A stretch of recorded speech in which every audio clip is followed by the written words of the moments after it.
آج غور کریں ہماری زندگی اور ہماری سوچوں پر قابو کس کا ہے؟ بڑا گھر ہو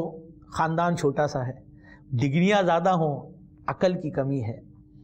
میڈیکل میں بڑی ترقی ہے لیکن بیماریوں میں پھر بھی اضافہ ہو رہا ہے، ایسی ایسی بیماریاں ہو گئی ہیں جن کے نام تک نہیں پتہ ہے، ڈاکٹر پریشان ہو گئے ہیں، صحت کے مسائل بڑھتے جا رہے ہیں اور کہہ رہے ہیں کہ میڈیکل بڑی ترقی کر رہی ہے، چاند تک رسائی ہو گئی ہے، لیکن جو برابر میں رہتا ہے اس کی خبر تک نہیں ہے۔ اسی طرح کمائی میں اضافہ ہے لیکن برکت نہیں ہے، معلومات میں اضافہ ہے لیکن سمجھ بوجھ میں کمی آ گئی ہے، ذہانت میں اضافہ ہے، احساسات سے عاری ہے، کئی رشتے ہیں سچی محبت کرنے والے نہیں ہیں، سوشل میڈیا کے تو بہت سارے دوست ہیں، ساتھ دینے والا کوئی نہیں ہے۔ سوشل میڈیا پہ 2 لاکھ فالوور 3 لاکھ فالوورز ہوتے ہیں، 15 واٹس ایپ کے گروپ کا ایڈمن بھی ہوتا ہے، لیکن جب ہارٹ اٹیک ہوتا ہے تو دروازے کے اسپتال کے باہر صرف ماں باپ اور بہن بھائی ہوتے ہیں اور کوئی بھی نہیں ہوتا۔ آج جن کے لیے وقت نہیں ہے ہمارے پاس، جب ہمارا برا وقت آتا ہے تو صرف وہی ہمارے ساتھ ہوتے ہیں، ان کا ساتھ دینا چاہیے۔ اس انسانوں کی دنیا میں انسانیت کہیں نظر نہیں آتی،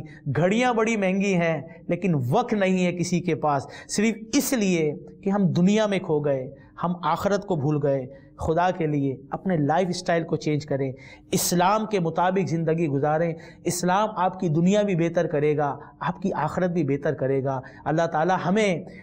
ایسے کام کرنے والا بنائے کہ جس کے ذریعے ہم اپنی آخرت کو بہتر کر سکیں، اپنے والدین کو ٹائم دیں، اپنے گھر والوں کو ٹائم دیں، اپنے بہن بھائیوں کو ٹائم دیں۔ آج سوشل میڈیا کے لیے سب چیزوں کے لیے ٹائم ہے، ٹائم نہیں ہے تو اپنے گھر والوں کے لیے ٹائم نہیں ہے۔ ایسی قیمتی گھڑیاں پہننے کا فائدہ کیا کہ جب ہم کسی کو ٹائم نہ دے سکیں، چاند پر پہنچنے کی باتیں کرنے کا فائدہ کیا جب ہم اپنے پڑوسیوں کی خبر نہ رکھ سکیں، اتنے بڑے بڑے گھر بنانے کا فائدہ کیا جب چھوٹا سا خاندان ہوتا ہے۔ اللہ تعالی ہم سب کو